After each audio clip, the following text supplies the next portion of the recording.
तो इनके reward point से आप गोल्ड भी परचेज कर सकते हो। क्रेडिट कार्ड नहीं लेना चाहिए भाई, ये तो इसमें जाओगे तो फंस जाओगे।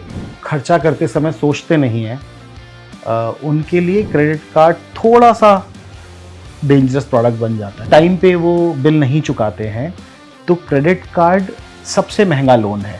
बहुत सारे क्रेडिट कार्ड फ्रॉड प्रोटेक्शन भी देते हैं आपको। तो मैंने दिसंबर में एक कार खरीदी थी क्रेडिट कार्ड पे। ऑफर्स भी आते हैं तो उनको रिडीम कैसे करें जो आपके पॉइंट्स आते हैं? तो इसीलिए थोड़ा सा खतरनाक प्रोडक्ट बन जाता है उन लोगों के लिए जो अपने फाइनेंसेस सही से मैनेज नहीं करते हैं।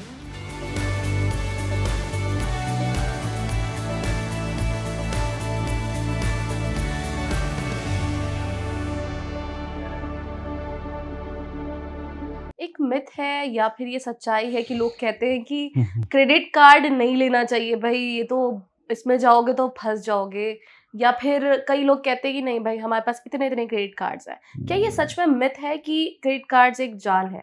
ये आपकी क्या राय है इस पे? देखिए, ये डिपेंड करता है आपकी पर्सनालिटी कैसी है। ओके। अगर आप बहुत ही इम्पल्सिव शॉपर हैं जो खर्चा करते समय सोचते नहीं हैं, उनके लिए क्रेडिट कार्ड थोड़ा सा डेंजरस प्रोडक्ट बन जाता है। ओके। क्योंकि आप सोचिए, आपके पास एक कार्ड है जिससे आप जब चाहें तब जाके कुछ भी खरीद सकते हैं। आपको उस समय वो पैसा नहीं देना, बाद में देना है। लेकिन अगर आपके पास बाद में देने के लिए पैसा नहीं है और आप टाइम पे वो बिल नहीं चुकाते हैं तो क्रेडिट कार्ड सबसे महंगा लोन है। क्योंकि अगर पर्सनल लोन पे आपको 11, 12, 13, 14% इंटरेस्ट लगता है, क्रेडिट कार्ड पे आपको 45-48% तक का इंटरेस्ट लग जाता है। अगर आपने पुराने ज़माने में सुना होगा ना कि लोग ब्याज पे पैसा लेते थे, 2%, 3%, 4%। तो अगर आप क्रेडिट कार्ड का पेमेंट टाइम से नहीं करोगे तो ये भी आपसे वो 3, 4, 5% ही ब्याज लेगा। तो इसीलिए थोड़ा सा खतरनाक प्रोडक्ट बन जाता है उन लोगों के लिए जो अपने फाइनेंसेस सही से मैनेज नहीं करते हैं। लेकिन अगर आप देखभाल के खर्चा करते हैं, सोच समझ के खर्चा करते हैं, कहाँ खर्चा कर रहे हैं, और जो खर्चा कर रहे हैं वो आप वापस कैसे चुकाएंगे, अगर आप ये सब चीज़ें ध्यान में रखते हैं तो क्रेडिट कार्ड के बहुत फ़ायदे हैं। एक तो आप अगर अपनी कार्ड की ड्यू डेट देख के खर्चा करें तो आपको 50-55 दिन तक का क्रेडिट फ्री पीरियड मिल जाता है। यानी कि आपने एक सामान खरीद लिया और अगले 50 दिन तक आपने उसके पैसे नहीं दिए। वो सबसे बड़ा बेनिफिट है। अगर कुछ लार्ज परचेजेस आपको करनी है, आपको उस पे ईएमआई की फैसिलिटी मिल जाती है। तो इट्स लार्जली, अगर आप एक जिम्मेदार नागरिक हैं जिसको पता है कि मेरा खर्चा कितना है और मेरे पास कितनी मेरी आय है और कितना मैं खर्च कर सकता हूँ, तो क्रेडिट कार्ड एक बहुत ही अच्छा प्रोडक्ट है। ठीक है, आपकी कोई ऐसे एक्सपीरियंस है क्रेडिट कार्ड से लेके आपके साथ कुछ ऐसा स्कैम हुआ हो या फिर कुछ भी आप जो शेयर करना चाहें? नहीं, थैंकफुली मेरे साथ तो कोई स्कैम नहीं हुआ, बट अभी रिसेंटली मेरे कलीग की मदर के साथ हुआ था। इनफैक्ट एक कलीग के साथ भी हुआ था। तो हम लोग बैठे हुए थे एक रूम में, I think we were doing something, और एकदम से उसके पास खट खट खट खट करके 4 या 5 मैसेजेस आए जिसमें हर मैसेज में $180 की ट्रांजैक्शंस हुई, जो इंटरनेशनल ट्रांजैक्शंस थी। एक और चीज़ मैं आपको बताना चाहूँगा कि अगर आप कोई डोमेस्टिक ट्रांजैक्शन करते हैं क्रेडिट कार्ड पे तो अब ज़्यादातर आपको ओटीपी देना पड़ता है, बट अभी भी कुछ इंटरनेशनल ट्रांजैक्शंस हैं जहाँ पे आपको ओटीपी नहीं देना पड़ता, वो आपसे ओटीपी नहीं मांगते। आप खाली अपनी क्रेडिट कार्ड डिटेल्स डालिए और वो ट्रांजैक्शन हो जाती है। तो 4 या 5 $180 करके अराउंड $800-900 की उसकी ट्रांजैक्शंस हो गई with in a span of 2 to 3 minutes. जब तक वो कुछ समझ पाता क्या हुआ कैसे हुआ तब तक वो हो चुकी थी। तो आप मान के चलिए कि 50-60 हज़ार रुपये, 70 हज़ार रुपये उसके 2-3 मिनट के अंदर अंदर चले गए थे। खैर, क्योंकि क्रेडिट कार्ड था तो उसने बैंक को कॉल किया, और जो मैंने आपको बताया था कि बहुत सारे क्रेडिट कार्ड फ्रॉड प्रोटेक्शन भी देते हैं आपको, तो उसने बैंक को इंटीमेट किया और वो चार्जेस ब्लॉक हो गए, उसका कार्ड ब्लॉक हुआ हाथ के हाथ, और वो फिर उसको वो पे नहीं करना पड़ा बैंक को। बट ये बहुत ही ज्यादा ना ध्यान में रखने वाली बात है। आजकल हर क्रेडिट कार्ड का एक ऐप है, या तो वो नेट बैंकिंग का ऐप होगा या क्रेडिट कार्ड का अपना कोई ऐप होगा, जहाँ पे एक कंट्रोल सेंटर होता है जिसमें आप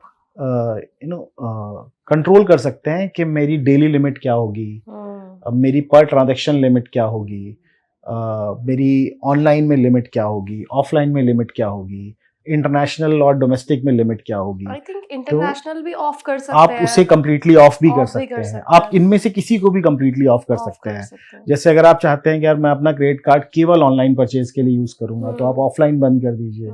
अगर आप खाली डोमेस्टिक ट्रांजैक्शंस करते हैं तो आप इंटरनेशनल बंद कर दीजिए। तो वो बहुत ही ज्यादा एक तरह से क्रिटिकल चीज है आज के जमाने में, ये सारे फ्रॉड और स्कैम्स देखते हुए, कि आप उसको कम से कम करके रखें। जब आपको कोई बड़ा परचेज करना है, आप 2 मिनट लगते हैं, आप अपने ऐप खोलिए, अपना वो लिमिट बढ़ाइए, अपनी ट्रांजैक्शन कर लीजिए। बट रोजमर्रा की जिंदगी में अगर आपको पता है आपका रोज एक ट्रांजैक्शन 500, 700, 1000 रुपए से ज्यादा नहीं होती, तो आप उसी के हिसाब से उस ट्रांजैक्शन लिमिट को सेट करके रखिए। तो डेली बेसिस पे यूज करना क्रेडिट कार्ड का सही है? हाँ, तो मतलब अब तो अगर अभी आप रिसेंटली देखो तो अधिकतर बैंक्स ने एक रुपे क्रेडिट कार्ड निकाला है। तो आजकल हमने देखा है ज्यादातर हमारा खर्चा यूपीआई से होता है, कैश तो ऑलमोस्ट खत्म ही हो गया है। उसे मैंने मेट्रो पे भी देखा है। हाँ, रोजमर्रा की जिंदगी से। तो यूपीआई में आपके कोई चार्जेस नहीं लगते, लेकिन अगर आप क्रेडिट कार्ड से यूपीआई में पैसे ट्रांसफर करते हैं तो आपको एक फीस देनी पड़ती है। अगर वो रेगुलर क्रेडिट कार्ड है, मास्टर कार्ड है, वीजा है। बट अभी रुपे क्रेडिट कार्ड्स लॉन्च हुए हैं, अधिकतर हर बैंक ने कर दिया है। उसको आप अपने यूपीआई से अटैच कर सकते हैं and there is no transaction fees. तो आप जो रोजमर्रा का सामान भी खरीद रहे हैं, जिसका आप पेमेंट यूपीआई से करते हैं, अब आप वो पेमेंट भी उन क्रेडिट कार्ड से कर सकते हैं, जिसमें आपकी फीस भी नहीं लगेगी कोई यूपीआई ट्रांजैक्शंस में, जो पहले क्रेडिट कार्ड के थ्रू लगती थी। और उसके अलावा आपको जो स्पेंड आप यूपीआई से कर रहे हैं उस पर भी आपको रिवॉर्ड पॉइंट्स मिलेंगे, तो वो भी बेनिफिट है। बट आप रुपे कार्ड से आप अपना यूपीआई स्पेंड कर सकते हैं। बाकी जो आपकी ट्रांजैक्शंस हैं, आप टैक्सी बुक कर रहे हैं, you can put it on your credit card. आप फिल्म देखने जा रहे हैं, वो अपने क्रेडिट कार्ड से कर सकते हैं। आप ऑनलाइन शॉपिंग, अगर आजकल आपने देखा होगा बड़े शहरों में खास तौर से ग्रोसरी भी हम लोग ब्लिंकिट और बिग बास्केट, ज़ेप्टो, इन सब से मंगाते हैं, तो आप वहाँ भी अपना क्रेडिट कार्ड यूज कर सकते हैं। तो शॉपिंग भी होती रहेगी और आपको उन पे रिवॉर्ड पॉइंट्स भी मिलता रहेगा। ऑफर्स भी आते हैं, तो उनको रिडीम कैसे करें जो आपके पॉइंट्स आते हैं?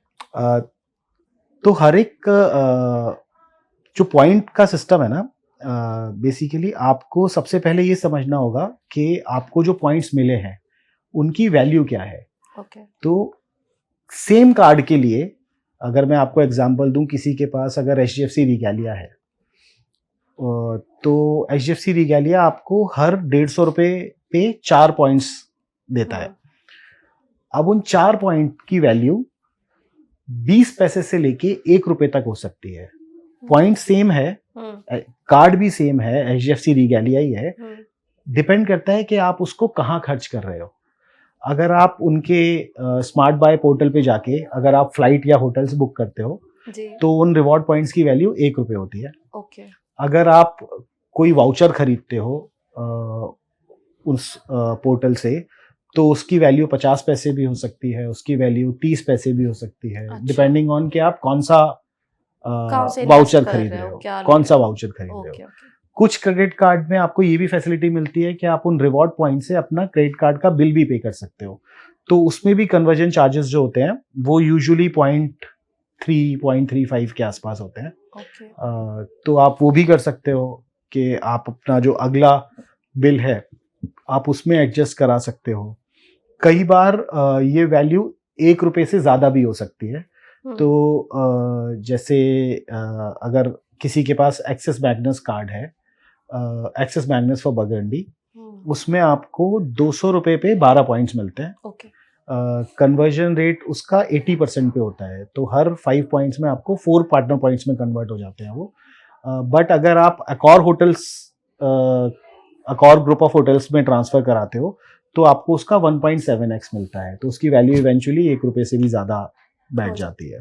तो ये डिपेंड करता है कि आप क्या किस चीज़ में आप वो रिवॉर्ड पॉइंट्स कन्वर्ट कर रहे हो, कहाँ यूज़ कर रहे हो, आप फ्लाइट बुक करा रहे हो या आप ऑनलाइन शॉपिंग का वाउचर ले रहे हो, या आप कोई ऑफलाइन शॉपिंग का वाउचर ले रहे हो, तो वो आपको बहुत देख समझ के कि कहाँ पर आपके रिवॉर्ड पॉइंट्स की वैल्यू मैक्सिमम है, आपको उस हिसाब से खर्च करना चाहिए।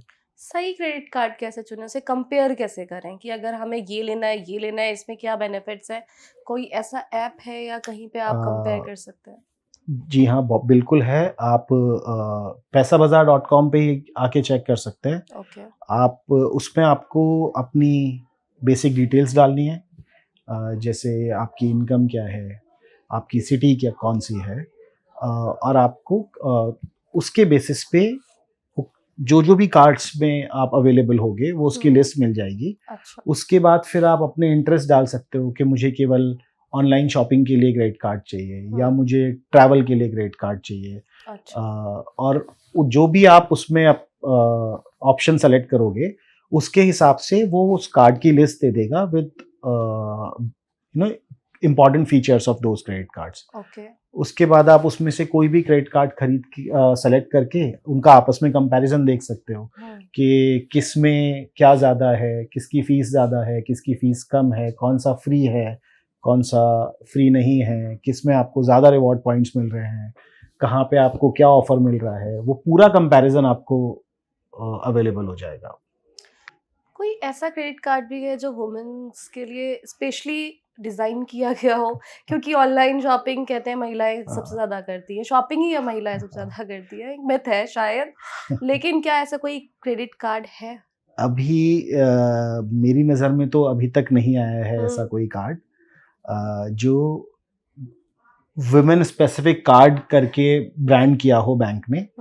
लेकिन आप एज अ वुमेन आप जाके देख सकते हो कि जहाँ पर आप ज़्यादा शॉपिंग करते हो उस जगह पे सबसे ज़्यादा बेनिफिट्स किस कार्ड में मिल रहे हैं। अच्छा, तो अगर आप ब्लिंकिट ज़ेप्टो ज़्यादा करते हो तो आपको कार्ड मिल जाएंगे जो यहाँ ज़्यादा रिवॉर्ड पॉइंट्स देते हैं। मिंत्रा यूज़ अगर किया आप था। मिंत्रा ज़्यादा यूज़ करते हो, जैसे मैं आपको एक छोटा सा एग्जांपल देता हूँ,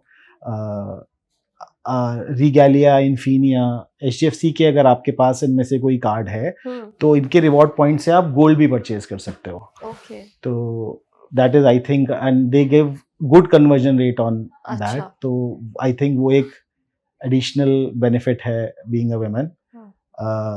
एमएक्स के भी कार्ड पे कुछ कार्ड्स पे आपको गोल्ड पे कन्वर्जन रेट अच्छा आपने मिलता कभी लिया है। है क्रेडिट कार्ड से कुछ ऐसा? मैंने अभी मैं क्रेडिट कार्ड काफ़ी यूज़ करता काफ़ी हूँ। यूज़ इनफैक्ट मेरी 90% 95% स्पेंड क्रेडिट कार्ड से ही होता है मंथली। बट अगर आप बात करो मेरी लाइफ की सबसे बड़ी purchase on a credit card, तो मैंने दिसंबर में एक कार खरीदी थी क्रेडिट कार्ड पे। हाँ, ओके, हाँ, हाँ। फिर उसका तो सारी आपकी पेमेंट क्रेडिट कार्ड के थ्रू हुई है? हाँ, तो मेरी कार्ड की लिमिट उतनी थी नहीं जितने की गाड़ी थी। ओके, तो बट बेनिफिट्स बहुत ज़्यादा थे, तो मुझे वो ट्रांज़ैक्शन 4 बार में करनी पड़ी। मैंने पहले एक ट्रांज़ैक्शन किया, मेरी कार्ड की लिमिट कम पूरी एग्ज़ॉस्ट हुई, फिर मैंने सेम डे क्रेडिट कार्ड में पेमेंट किया।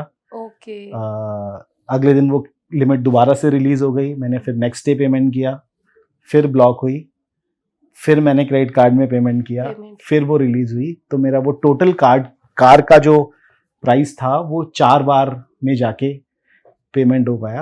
अब आपको लग रहा होगा कि ऐसा इतनी जद्दोजहद क्योंकि मैंने की आपने मैं सीधा अपने बैंक से भी ट्रांसफ़र कर सकता था कार डीलर को, बट तो मेरे पास एक्सिस का मैग्नस क्रेडिट कार्ड है। अच्छा, जिसमें वो आपको हर 200 रुपये पे 12 रिवॉर्ड पॉइंट्स देता है। ओके, जिसमें मैंने आपको जैसे बताया था कि अगर आप कन्वर्ट करते हो तो 80% का कन्वर्जन रेट है। हाँ। तो आप मोटा मोटा मान के चलिए कि 12 रुपये 200 रुपये खर्च करके आपको लगभग 5 रुपये के आसपास मिल रहा है आपको। 4 रुपये 80 पैसे 5 के आसपास आपको कैशबैक टाइप मिल जाता है।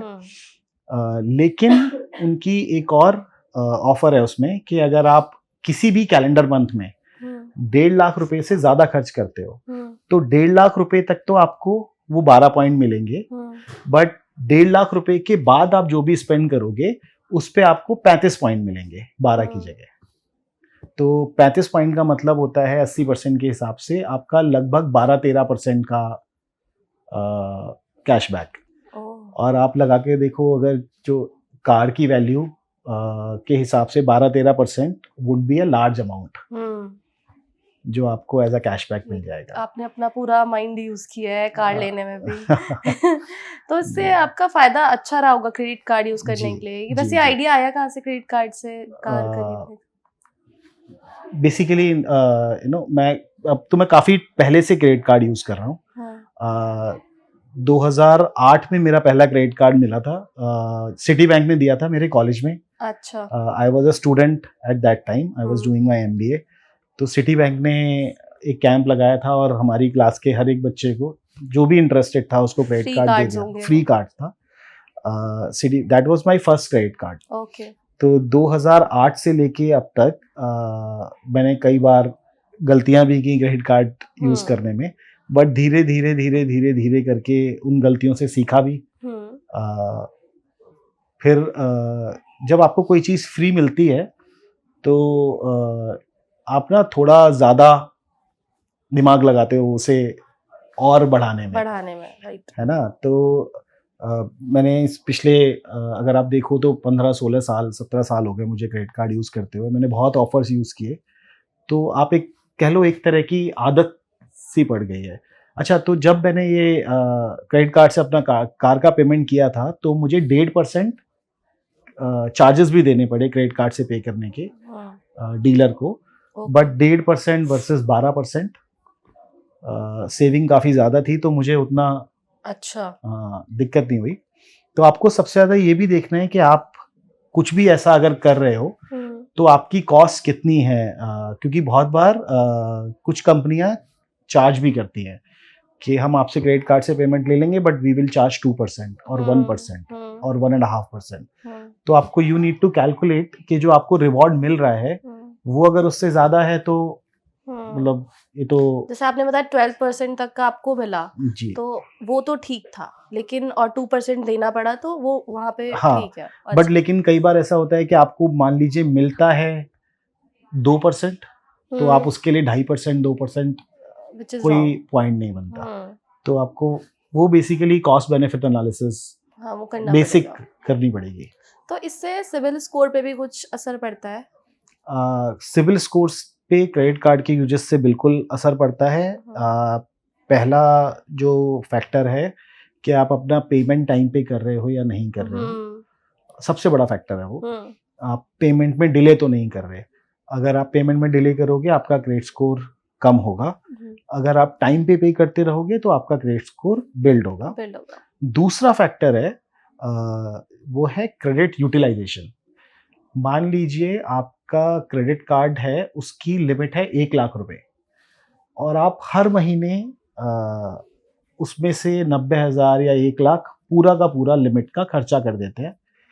दैट मीन्स हर साइकिल में आपका क्रेडिट यूटिलाइजेशन 100%, 90% टू 100% पे होता है। It is not a good sign. Okay. क्योंकि ये दिखाता है कि आप ना एक क्रेडिट हंग्री कस्टमर है। तो अगर ऐसा हो रहा है किसी के साथ भी, तो मेरा सजेशन है कि या तो वो उस बैंक से बात करके अपनी क्रेडिट कार्ड की लिमिट इंक्रीज कर ले या फिर एक और क्रेडिट कार्ड ले ले, क्योंकि जब क्रेडिट लिमिट क्रेडिट यूटिलाइजेशन देखा जाता है तो आपके जितने भी क्रेडिट कार्ड हैं उन सबकी लिमिट को ऐड कर दिया जाता है। तो अगर आपके पास मान लीजिए 2 क्रेडिट कार्ड हैं, दोनों की लिमिट 1-1 लाख रुपए है, तो आपकी टोटल लिमिट 2 लाख रुपए हो गई। और आपने उसमें से किसी एक कार्ड पे मान लीजिए पूरा 1 लाख रुपए खर्च भी कर दिया, स्टिल आपका क्रेडिट यूटिलाइजेशन 50% पे ही रहेगा, क्योंकि आपकी टोटल लिमिट 2 लाख थी। तो क्रेडिट यूटिलाइजेशन दूसरा फैक्टर है जो आपको ध्यान में रखना ज़रूरी है। आइडियल सिचुएशन में it should be less than 30%, 25-30%। उससे ज़्यादा यूटिलाइज ना करें अपनी लिमिट। अगर हो रही है तो बेटर है या तो आप बैंक से बात करके अपनी लिमिट बढ़वा लें या फिर एक और क्रेडिट कार्ड ले लें। इंडिया में कितने लोग क्रेडिट कार्ड पे डिपेंड हैं? अभी तो नंबर बहुत ही कम है। एग्जैक्ट नंबर मुझे याद नहीं है, बट शायद 10 करोड़ क्रेडिट कार्ड सर्कुलेशन में है इंडिया में, और शायद 2 या 3 करोड़ लोगों के पास क्रेडिट कार्ड है। तो अभी नंबर बहुत ही छोटा है। अच्छा। सुनने में ये काफ़ी बड़ा नंबर लग रहा है, बट Exactly. अगर आप as a percentage of our population देखो तो it is merely 2% of the total population.